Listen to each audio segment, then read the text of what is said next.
mulher, e lembrando-se o Senhor de Ana, ela concebeu e, passado o devido tempo, teve um filho que chamou de Samuel, pois dizia: ao Senhor a pedir. Essa história você conhece? Deixa eu só recapitular para a gente. Ana, esposa de Eucana. Eucana tinha duas esposas, Ana e Penina. Penina tinha filhos e Ana não tinha filhos. E você não imagina, para o contexto da época, uma mulher que não gerava um filho. Era muito difícil. Sorte de Ana que o seu marido era apaixonado por ela, ao ponto de dizer: eu não sou melhor para você do que 10 filhos. Mas, irmão, quem foi chamado para gerar? Quem foi chamado para cuidar?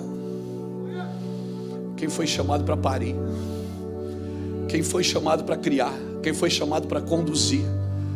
Meu irmão, se ele não está nesse movimento do Espírito, certamente vai entrar em angústia. E eles iam todo ano em Siló. E é interessante porque chegou lá em Siló, Eli estava com a cadeira encostada no templo. E você vai perceber uma coisa: as 3 vezes que Eli aparece na Bíblia, aparece sentado.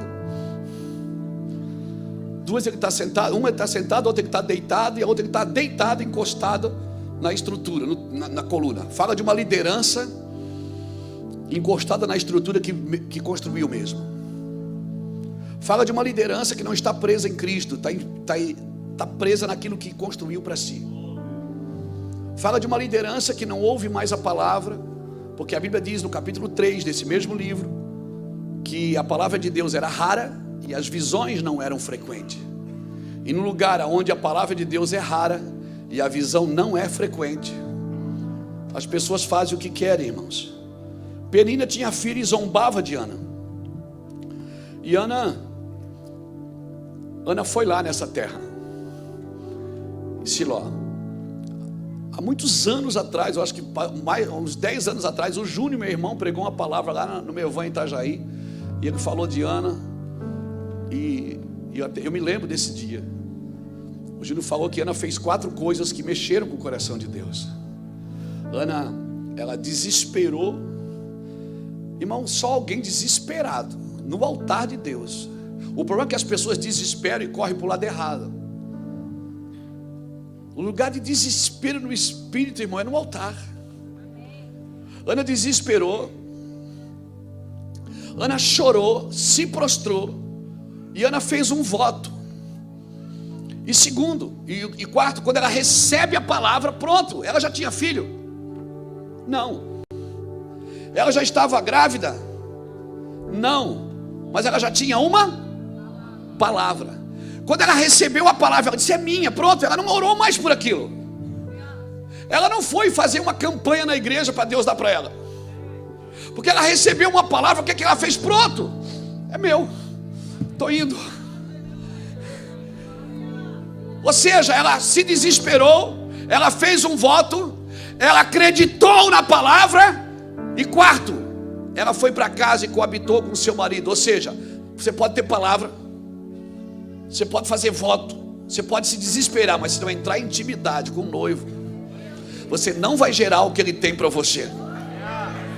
Porque tem coisas que só o Espírito pode dar para você, querido. Ninguém pode. Ninguém pode. Às vezes a gente prega umas palavras que parece que... Eu é porque eu já passei dessa fase, sabe? Antes eu me preocupava muito. Quando eu ainda assim saía para pregar de bicicleta, lá em Itajaí, ainda assim me acompanhava. Eu estava tão preocupado que as pessoas correspondessem àquilo que eu estava falando. E eu perguntava para ela: amor, foi bom? Ela dizia assim: mais ou menos. Se você não quiser ouvir o Espírito Santo, ouça sua esposa.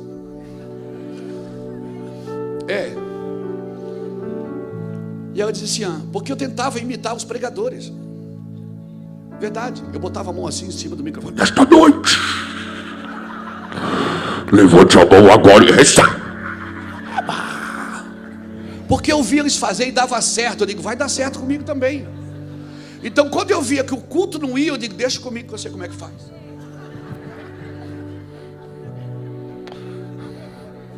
E ela dizia assim para mim: amor, por que você não é só o Luiz Hermínio? Porque Deus te chamou e Deus quer usar você do seu jeito. Se Deus quisesse um pregador eloquente como esses irmãos, Deus tinha levantado eles, não precisava de você. Deus levantou você para se mover de outro jeito. Então qual é o padrão do homem que Deus usa? É o homem que reconhece quem ele é. Identidade. Lembra? Revelação gera identidade, que gera autoridade, que gera o serviço. Amém? Amém? Agora saiba, depois que Deus te chamou, já era, amigo. Você lembra que Jesus, não, já era. Não tem mais volta. Se você for um pastor e não quiser mais ser pastor, você vai ser um pastor desviado. Mas vai ser sempre pastor. Desviado, ganhou um sobrenome, desviado. Mas vai ser sempre pastor, não tem mais volta. Porque os dons são irrevogáveis. Você está me entendendo, irmão? Então não tem mais volta para você. Se Deus te chamou, te selou e te deu uma chave, disse, agora é você e eu. Lembra quando Jesus foi no Getsemane orar? Levou 3 homens com ele. Os 3 oraram? Fizeram o quê? Jesus, quando viu os 3 dormindo, brigou com os 3? Não, ele brigou só com um.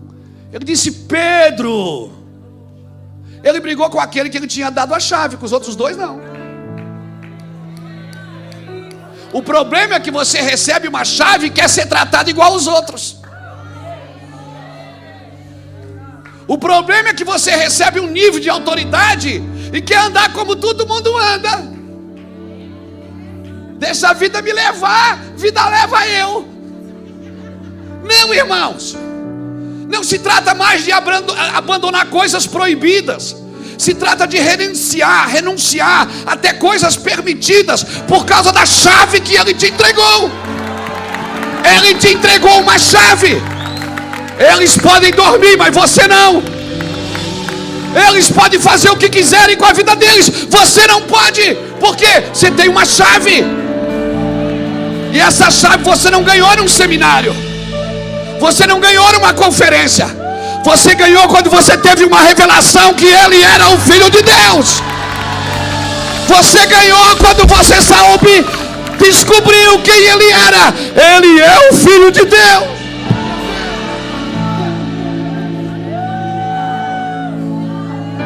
Ah, Jesus.